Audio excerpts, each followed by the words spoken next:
เจ้าว่าชูข่อยพังมื้อนึงก็ได้เขาถามเนาะเดือนแล้วยังบ่ฮู้อยู่ยังบ่ฮู้เนาะมันทางแบบมันเป็นบ่ทางเบาซาลีเห็นว่าน้องพ่อน้องข่อยก็ได้ยินเจ้าว่ามื้อนั้นก็ได้ช่วยบ่แม่นมันจักบ่ฮะ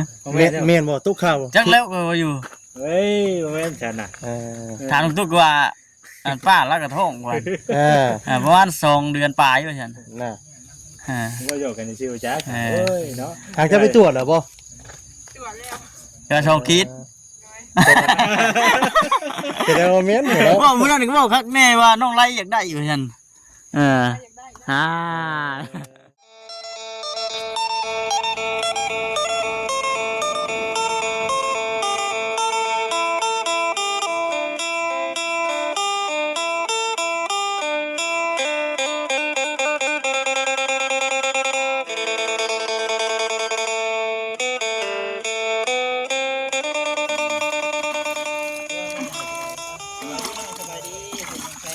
มาพอดีบัดทางนี้สบายดีแต่ในมือเลิกชำนี่บ่มันจะมาทำน้ำนี้มาเลยของไฟที่เอาลงกล้ามแล้วบาดนี่แม่นบ่ฮู้เนาะทางเพิ่นก็พดพักคนอย่างเนี่ยมันแรงอยู่แล้วปลูกผักไปยังน้องมวยผักซีให้ปลูกมื้อนั้นก้นทิ่มแล้วจ้าน่ะน้องปลูกเองวะเดี๋ยวปลูกอีเลยด้วยตัวเหยียบพักมันจะคือบ่มีคุ้มนี่หยังบ่แล้วปลูกมันเป็นแต่ตื่นคือหยังนึงว่าน่ะโหดไปพุ่นบ่ได้เฮ็ดนานให้หยังบ่ฮะบ่นะอันนี้เพิ่นปลูกธรรมชาติธรรมชาติเอาธรรมชาติเนี่ยน่ะน้องเพิ่นไปเวียกต่ออีกบ่น่ะไปเรียกเข้าหนึ่งเรียกเข้าหนึ่งไปเวียกบ่มาล้วนไปล้วนเนาะมาเอาผ้าบ่เว้ยเอาตัวซับมาด่วนไปด่วนคือว่าแต่น้องพี่น้องเนาะคนกับฟ้าไปเวียดให้มันเลี้ยวเนาะนี่แหละการทางเงินหาคำเพื่อจะได้เจริญขีดกระบาดพี่น้องเนาะไปถอดเสื้อขึ้นมาน้องมวยว่าชื่อเจ้าน่ะน้องมวยไปถามไทยมันดูกระทั่งเงินเจ้าอยู่ไทยของเงินบ้านเจ้าน่ะบ้านนี่แล้วอยู่บ้านเดียวนี่บ่บ้านเดียวกันนี่บ่มีชีเพิ่นโทรมาหาบ่เสียพี่น้องเสียงไม้ก่อนพี่น้องเบิ่งซ่านดูว่าซั่นนะเพิ่นแนะนำว่าบ่ต้องอายดอกเด้อว่าซั่นหาบ่ได้เฮ็ดผิดหยังว่ามาทวินเราจนเล่นจนสิโลดข้ามมันพูดแล้วบ่เนาะบ่ครับเอาลูกตะพึ่ตะพื้แล้วก็ได้คือเรื่องราวของทางน้องไว้เพิ่นเรื่องนั้นมันก็จบไปแล้วเนาะเฮาก็มันสิว่าไหนวะพี่น้องเนาะมันก็เอาง่ายๆก็เฮาบ่ได้ผิดหยังนะก็ไม้เนาะแม่นถ้ามาอาศัยอยู่น้ำลูกผัวแม่นเขาก็บ่ฮู้ดอกว่าก็โอ้บ้ามีแต่สู้กันน้ำกันนั่นแหละเนาะเห็นท้องให้เงินมีพ่อน้อยเข้ามาอีกแล้วบัดนี้ติไปนั่งอารมณ์คุยกันพุ่นจับเจือได้มั้ยจังบอกคำนะว่าเจ้าว่าชูข่อยพังมื้อนึงก็ได้เขาถามเนาะเดือนแล้วยังบ่ฮู้อยู่ยังบ่ฮู้เนาะมันทางแบบมันเป็นบ่ทางเบาซาลีเห็นว่าน้องพ่อน้องข่อยก็ได้ยินเจ้าว่ามื้อนั้นก็ได้ช่วยบ่แม่นมันจักบ่ฮะแม่นบ่ตุ๊กข้าวจักแล้วก็อยู่เฮ้ยบ่แม่นฉันน่ะถามตุ๊กว่าอันป้าแล้วก็ท้องว่าประมาณ2เดือนปลายว่าซั่นน่ะบ่อยู่กันซื่อจักเอ้ยเนาะหากจะไปตรวจเหรอบ่ตรวจแล้วก็ชองคิดแต่แล้วแม่นเหรอว่ามื้อนั้นก็บอกคักแน่ว่าน้องไล่อยากได้อยู่ซั่นผัวอยากได้ก็เลยให้ผัวซะเนาะเพราะว่าเราก็ยังบ่ทันได้มีลูกFC เพิ่นก็ดีใจนำอยู่เพิ่นก็บ่ได้ติไว้หยังดอกโดยดีใจแม่นเห็นมาสร้างน้ำกันเนาะมีความหมายในการที่นะโดยหาซอยกันนั่นแหละแม่นเฮ็ดไปซั่นกินแรงชูผัวมื้อนี้หมูมีครับมีได้กินแรงยังข้างหม้อยังซั่นน่ะ1ข้าวบ่นะครับเคียงบ่เอา ถามทางน้องเพิ่นเพิ่มเติมอีกเด้อ แม่น เดี๋ยวก็จังพี่น้องเฮามาค่ำเนี่ย แม่น ทำมือเนี่ยเนาะปลูกพักบัวแน่พี่น้องเนาะ เพื่อลึกก็ดีเนาะ เดี๋ยวถามทั้งเงินน้องเพิ่นว่าไปพบไปเจอกันจะได้น้องกับทั้งเงินน้องไล่เพิ่น พบกันอยู่บ้าน พบกันอยู่บ้าน แม่น ก็เลยมากัน ตะกี้เป็นหมู่กันแล้ว อ๋อเป็นหมู่กัน แม่น เป็นหมู่กันกับน้องไล่นี่บ่ แม่น วันนี้คุยโอ้ล้มกันจักเดือนจักปีจ้ะทิศหนึ่ง ทิศเดียว โอ้รักแรกพบเลยนี่เนาะแบบกระทันหันเลย แม่น เอ เดี๋ยว อ มันตั้งตัวเลย น่า ว่าง่ายๆความหักกำลังมาแห้งเนี่ยเนาะบ่เข้าไปออกไป คือว่าอะไรพี่น้องนั่นเนื้อคู่ไขมันเนาะโอเค ไม่เจ้าอยู่พี่บ่เกี่ยวอยู่น้ำตุกนะ เด็กข่อยเอามาเด้อ เนื้อคู่สายแน่นจ้องหากัน แม่น เป็นชิ้นสองตอนนะเนาะมาใส่กันนะ ดึงกันมาใช้กันมันเป็นตอนเดียวบาดเป็น3ตอนได้เนาะเว้ยเนาะ ที่ออกเป็น3ตอนเนาะ ไปพบไปเจอกันตอนแรกก็เป็นหมู่กันเนาะ แม่น กล้าว่าอีกกันจักมื้อบัดสิพากันไปกวดไปหยังเบิ่ง ได้เงิน ได้เงินเดือนเอาก่อนบ่รอเงินเดือนผัวเอาก่อน แม่น เราเงินตัวก่อนจังสิไปกวนเนาะอาจจะไปกวนมองเดียวกันกับทั้งน้องตุ๊กนี่บ่ ก็อยากไปอยู่ยันแพงนะ เห็นมันเพลงน้องตุ๊กไปมื้อนั้นคือว่าอยู่ในประมาณแสนปลายหรือว่า2แสนนี่ว่าจ๊ะมื้อน่ะ กวดอยู่ไสกวดอยู่ไส จะได้ยินน้องเพิ่นว่ามื้อนั้นคือว่า2แสนนี่หรือว่ากลัวหันบ่ เป็นอัลตราซาวน์น่ะบ่ แม่นเหรอ อัลตราซาวน์น่ะเซนปลาย บ่ เซนเช้าเซนอย่างนี้แหละคือ2เซนนี่แล้วก็อยู่ที่เพื่อนประมาณนี้แหละบ่แพงบ่ได้ครับ เอ็กโกเบิ่งบ่ แม่นให้กูจะซื้อแต่ว่าด้วยฝากดอก มื้อนั้นได้ผักครับ เท่าฝากก็สิราคาก็สิเพิ่มขึ้นอยู่ดอก เพิ่มขึ้นอีกอยู่เนาะอีกขั้นตอนหนึงอีก แม่นก็ต้องมีสามนุครัวเอกสารแน่เนาะก็มีเลขที่บอกที่บ้านนี่แหละเนาะแล้วก็คือสามนุครัว แม่นจบทีเดียวเลย แม่น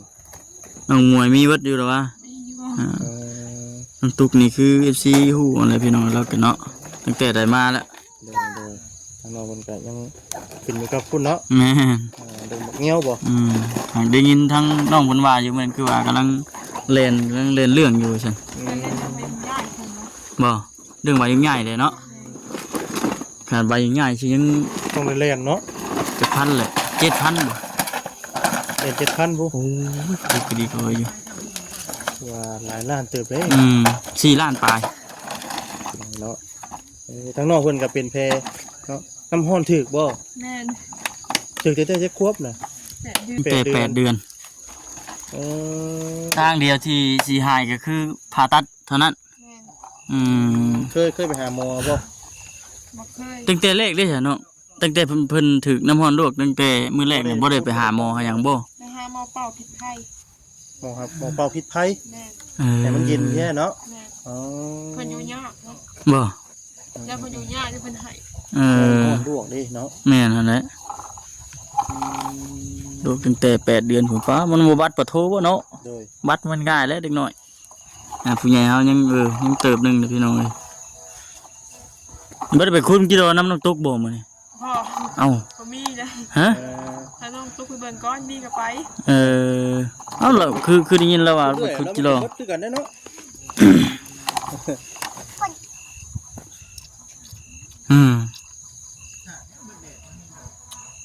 เริ่มค่ำแล้วมืดได้เลยพี่น้องเอ้ยเนาะ ไปขันยำแรงพี่น้อง แม่ เนาะเรือพวกนี้บ่ล้มปานใดเลยพี่น้อง แม่นถือว่าปกติอยู่มื้อนี้ งัดอยู่ได้ แล้วคืนดอกไฟก็บ่ได้ใต้เลยว่าอยู่เฮือนที่ชาน ใต้ดอกไผ่ไม่เอา เอ เดี๋ยว อ มันจะเซียว เสียไฟโซลาร์เซลล์เอา แม่น เสียแผงโซลาร์เซลล์เลยพี่น้อง แม่น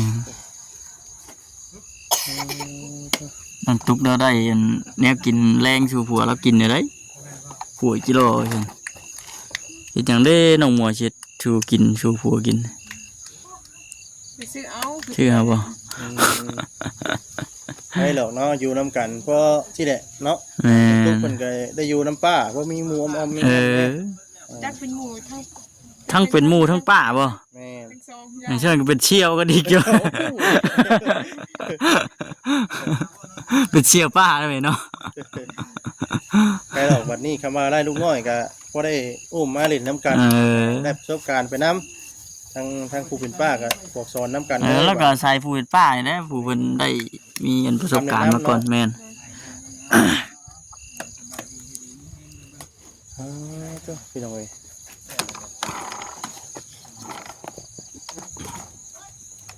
จะคอยคันน้ำแรงพี่น้องเอ้ย แม่น สบายดี สบายดีเนาะคนแรกเบิดแล้วบ่คักเนี่ยเดี๋ยวจักข่อยบ่กล้าย่างไปกายย่างเหยียบอันคุมพักแล้วอยู่ มันเหยียดแล้วเจ้า อยู่แต่หมองเก่าอยู่แต่หมองเก่าแล้ว น้องหมวยเนาะ เออ หมวย เงียนขี่ตะไคร้แล้วหากันหนึ่งเข้าแล้วบ่นี่นะ อยู่ให้กินแล้ว อืม ไปกินขาครัวเนาะตรงนี้ก็ได้ เคียนสูตรใหม่เลยน่ะ ไม่ยังก็กินไหม เคียนน้องไงแหละ อืม เอามาใส่ลงไปแล้วก็ เนี่ยจูไผได้ก็จูเลย แม่น หนาวเลยน้องคืนเนาะ หนาวบ่ แม่พอดีบ่ เอ้ยถามเขา รับพันดีบ่ติ พี่น้องเอ้ย เฮาก็จะหน่อยก็กลับได้นอนบ่ยินเนาะ มาอยู่ได้เอาเลยบ่เซน แม่นนะ อันนี้เสร็จเลย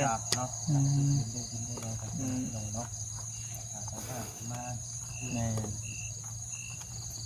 มื้อนี้ก็สมอยบ่นี้ไปมาหาเลยมื้อนี้ บ่มี อืม มีการที่รถดีใจ เมื่อวานนี่ มือนี่ เงาบ่มันนี่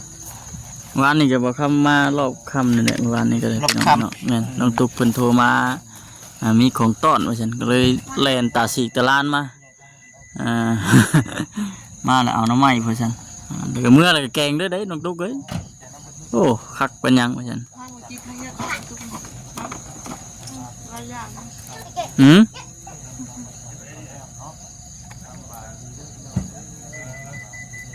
ถ้ากันกินอันข้าวเที่ยงก็ยังใช่มั้ยหืมตอนเที่ยงนะ จะมีเอา ต้องมีเออ มันก็มี เมื่อไหร่ เบิดเลย อ๋อ แล้วสันพี่น้องเอ้ยเนาะ อืม ก็ถือว่าน้องไล่ยังมาทันมา มาแล้ววันนี้ เพิ่นมีเวียกไป ไปอีกเนาะ ไปเรียกเขา มาเดี๋ยวไปอีกพี่น้องเอ้ย มันไปนี่มาจ้องมันแบบ เบิ่งเด้อเวลาถอยรถอุ้มลูกไว้เด้อเรียนเด็กน้อยเด้ เล่นข้าวพื้นรถเนี่ยติ แม่นเล่นกับเพื่อนรถก็ถือว่าพากันจูพุนจูไฟ แม่น ว่าสิเฮ็ดกินหยังก็ขึ้นนัก ขึ้นมา นักอยู่เลย เนาะเบิ่งในบัดนี้ก็ได้เนาะค่อยค่ำย่ำแรงพี่น้องเอ้ยก็คือว่าประมาณนี้แหละแห้งค่ำแห้งมืดแล้วบัดนี้เนาะ แม่น แห้งค่ำแห้งมืดแล้วมันบ่มีอันน่ะดอกพุ่นดอกไฟมันมีแต่ทุ่งไฟฟ้าเป็นไรท้องใช่จักเดือนก็2 เดือนบ่ ยังประมาณสุดนั่นเลย ประมาณ2 เดือนปลาย อืม แล้วมันเลยตรวจเบิ่งจักเทื่อ เออ บ่ขอนี่อันท้องเขาออกเว้ยออกแล้วเนาะแม่นบ่ แม่น โอ้ออกแล้ว เริ่มตึงขึ้นเลยเนาะ ถ้าว่าสิเป็นผู้หญิงผู้ชายหรอก ก้าวเป็นผู้หญิง อยากได้ผู้หญิงผู้ชาย เป็นผู้หญิง ผู้หญิงผู้ชายเนี่ยได้แล้วติยังได้ผู้ชายอีกก็เอาอีกคือเก่าเออ เออก็สิประมาณนี้แหละพี่น้องขอบมุกขอบใจน้องตุ๊กหลายๆน้องตุ๊กเด้อ อืม ขอบมุกขอบใจน้องตุ๊กหลายๆมื้อนี้ก็ได้ หาหน่อไม้อีกติแต่ละมื้อเด้อ แม่น อืม ไปไกลได้เริ่มไกลได้ซุมื้อนี้เนาะเรื่องหน่อไม้ก็สิประมาณนี้แหละพี่น้องเนาะ แม่นเด็กน้อยก็ได้อาบน้ำอยู่นี่เนาะบัดนี้เนาะคันมันเบิดเดี๋ยวไปจักได้บัดนี้น้ำในมันเบิดได้เฮ็ดได้บัดนี้ โอ้โห บ่ฮู้ว่าอยู่อันเฮือนเจ้าได้สิมัน มีใดอยู่ มีใดอยู่ติ แต่มันก็ไกลแม่นบ่ ไกล ไหนสิเอ้ยทำมาอยู่นี่ มีใดแก่ใครอยู่เฮาเมื่อเอาใส่รถไถเมื่อเป่งเอารถปาดตารถ อ้าว รอบคำเลยพี่น้องรอบคำรอบแรง ร จังหวะได้ค่อยฮะมันมีอย่างก็ เอาจังไหนก็แม่นกลับปะแล้วแหละเหมือนจะมื้อหน้ามื้อในเพิ่นเด้อสิเข้ามาเยี่ยมมายามโอเคสบายดีพี่น้องเนาะค่ำแล้วก็เริ่มมัวเริ่มมืดไปแล้วบัดนี้บ่เห็นหน้าบ่เห็นตาพี่น้องโอ้ยเนาะเอ้ยเอาพี่น้องเนาะเถอะ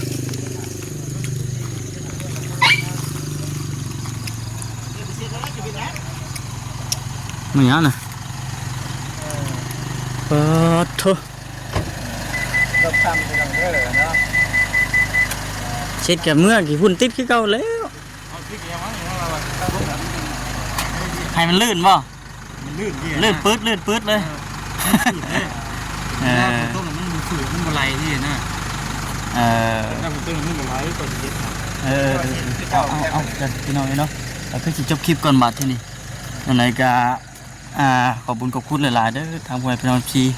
ว่าทุกคนเนาะที่เข้ามากดติดตามรับชมแล้วก็เป็นกำลังใจให้พี่น้องเนาะนั่นไหนก็ขอบคุณขอบคุณหลายๆพ่อแม่พี่น้องพี่กันเบิดทุกคนเด้อพี่น้องเอ้ยฝากเป็นกำลังใจแล้วก็ขอบใจพ่อแม่พี่น้องที่เข้ามาคอมเมนต์ติดตามรับชมเบิ่งเนาะพี่น้องเนาะโอเคพี่น้องสบายดี